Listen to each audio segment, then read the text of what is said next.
Alright folks, here we are on an Evap issue. It's a Buick 2013 LaCrosse, but still, it's just basically a vent and a purge solenoid with a canister, charcoal canister somewhere. Your F53 chassis and your GM Workhorse have the same setup. I'm just going to show you a little bit here. This one is a little bit tougher. You have to drop the fuel tank a little bit. Right, there's still the hose hooked up. There's a line right here, a little evap line. There's the charcoal canister. Right, I didn't see no videos on YouTube.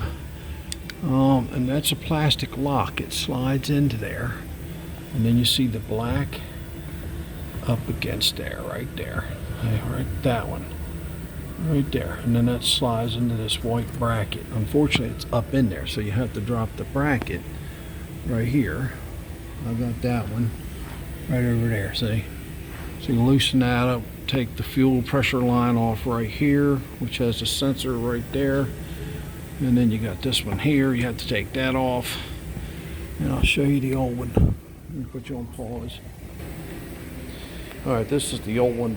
It's set of code P0449 Evap vent circuit problem. Now the fun part comes where we figured out what it was. Well, now we got to get the Evap monitors to pass. Pretty much every state's going to be able to be asking for that. And let me show you that. One in that little hole right there. Right there. So you had to move that away from this tank, drop it down. See, it's all loose. I'm going to snap it back in. And then right there's one of the bolt holes. One, yep, right there. And then the other strap bolt hole is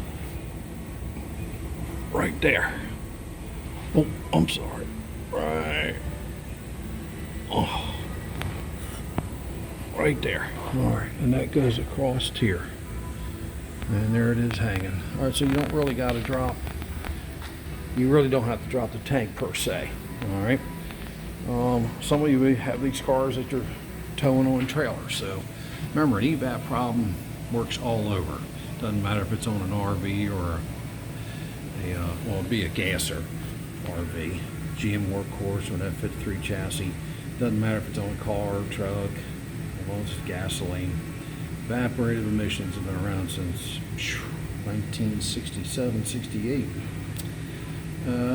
But they've gotten more complicated, more sensors. Thank you. This is Jeff from RV Diagnostics.